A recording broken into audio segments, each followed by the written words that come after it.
सुंदर नहीं थी, लेकिन अमीर बाप की बेटी सृष्टि पर उसकी माँ जान छिड़कती। मेरी बेटी कितनी प्यारी है, भगवान सबको सृष्टि जैसी बेटी दे। सृष्टि धीरे धीरे बड़ी होती है। एक दिन सृष्टि की सहेली कहती है, तू दिखने में कितनी अजीब सी है, लेकिन मैं जानती हूँ हम सब में सबसे अच्छी शादी तो तेरी ही होगी। तेरे पापा अमीर जो हैं। और बता नहीं सकते यार, दहेज तो हर कोई देता है, ये क्या ज्यादा ले जाएगी अपने पति के लिए? अरे बड़े शहर में कोठी है इसके पापा की। अरे पापा की है ना, कौन सी इसकी है? इसकी होती तब तो कोई भी लड़का इससे शादी कर लेता। अरे पापा की मतलब पापा की है तो मेरी ही है ना? किसने कहा? अब तेरी तो तब होगी ना जब तेरा भाई ना हो। वैसे भी शादी के बाद सारी प्रॉपर्टी भाई के नाम होती है।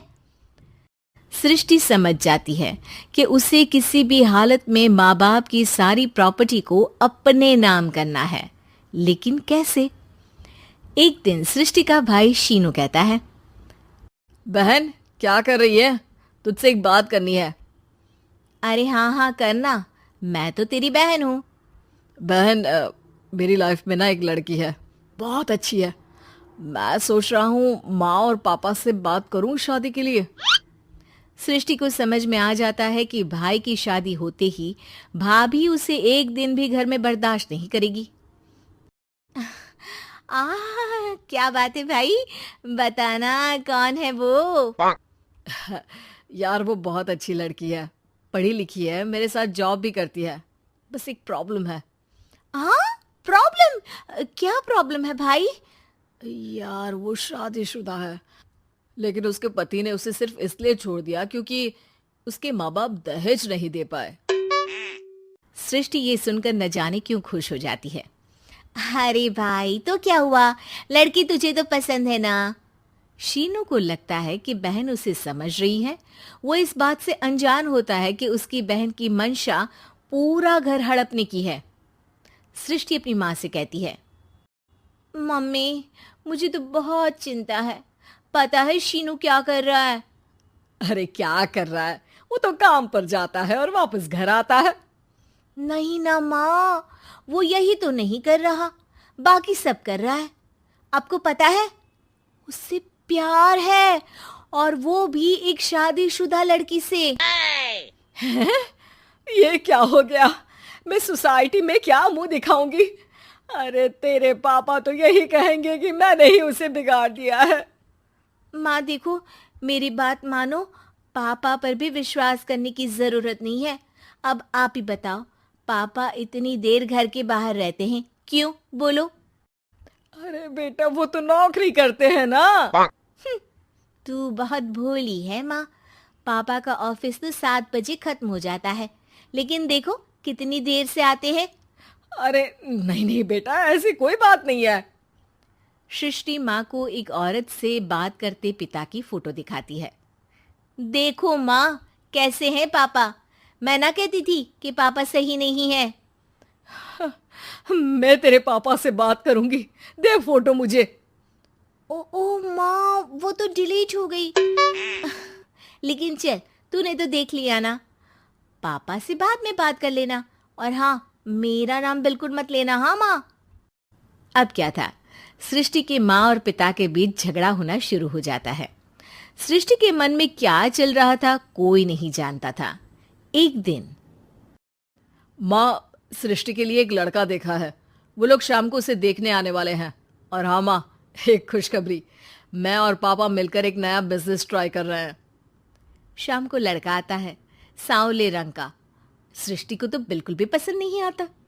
लड़की की माँ कहती है, लड़की का चेहरा तो कोई खास नहीं, लेकिन अगर मेरे बेटे को आप लोग सेटल कर दें तो मैं उसकी शादी आपकी बेटी से करवा दूं। सृष्टि को लड़का बिल्कुल पसंद नहीं था। उसे भाई पर गुस्सा आ जाता है। लड़के वालों के जाने के बाद कहती है, माँ देखा, शीनू मेरे लिए कैसा लड़का लेकर आया, न दिखाने लायक न सुनने लायक, सेटल भी नहीं, वो भी हम करे। अरे माँ, मैं जानती हूँ ये मेरी शादी किसी भी घर में क्यों करवाना चाहता है। अरे कैसी बात कर रही है बहन? तूने तो देखा ना, लड़के को मैंने ही मना कर दिया तुझसे शादी के लिए। जिसने लड़का बताया था उसने उसकी बहुत तारीफ की थी। बात आई गई हो जाती है, लेकिन सृष्टि का मन शांत नहीं होता। क्या करूँ, कुछ समझ में नहीं आ रहा। मेरी शादी हो गई तो ये लोग पूरी प्रॉपर्टी शीनू के नाम कर देंगे। मेरे हाथ तो कुछ लगेगा ही नहीं। तभी सृष्टि को आइडिया आता है। वो किसी वकील को फोन करती है।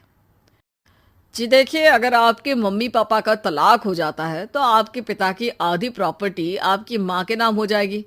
फिर उसे वो किसी को भी दे सकती है। सृष्टि अब माँ को बेटे के खिलाफ भरती है। माँ, शीनू पर नजर रखा करो। वो जिस लड़की के प्यार में है ना, वो शादीशुदा है। यहाँ आएगी, सारा पैसा, रुपया, जमीन, जायदाद सब हड़प लेगी। पापा का भी हाल तुमसे छुपा नहीं है। ऐसा ना हो कि मैं और आप एक दिन सड़क पर भीख मांगे। हे भगवान, मैं तो जीते जी मर जाऊंगी अगर ऐसा हो गया तो। ऐसा हो गया नहीं माँ, ऐसा ही होगा। अभी समय है, आगे का सोच लो। मैं तो कहती हूँ पापा से आधी प्रॉपर्टी लेकर अलग हो जाओ। पापा की आधी प्रॉपर्टी भी हम लोगों को अगर मिल जाती है ना, तो अगले 7 जन्म सफल समझो। बेचारी माँ बेटी के कहने पर पति से तलाक लेकर अलग हो जाती है। सृष्टि अब पैसों से गाड़ी और अपने दूसरे महंगे शौक पूरे करने लगी। उसके दोस्त भी उसके पैसे इस्तेमाल करते। सृष्टि, कल तुम कहाँ थी? मैं सारा दिन घर पर अकेली थी। तो मैं क्या करूं? मैंने ठेका तो नहीं लिया है ना तुम्हें संभालने का। माँ को सृष्टि से ये उम्मीद नहीं थी। वो बैठकर रोने लगती है। वहीं उसका पति यानी कि सृष्टि के पिता आ जाते हैं। मैं जानता था कि तुम्हारा यही हाल होगा, तो आपने मुझे रोका क्यों नहीं? मैं रोकता तो तुम रुकती क्या? सृष्टि के कहने पर तुमने मुझ पर अपने बेटे पर शक किया, लेकिन तुम ये भूल गई कि कैसे हम दोनों ने मिलकर जीवन में इतना सब खड़ा किया। माँ पति के गले लग जाती है। मुझे माफ कर दीजिए, मैंने आपकी कमाई का एक बड़ा हिस्सा गवा दिया। कोई बात नहीं, तुम साथ हो तो मैं ऐसी 7 प्रॉपर्टी खड़ी कर दूंगा। तभी वहां सृष्टि आ जाती है रोते हुए।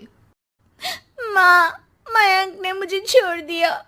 वो बोल रहा था जब तक मेरे पास पैसे थे तब तक ही वो मेरे साथ था।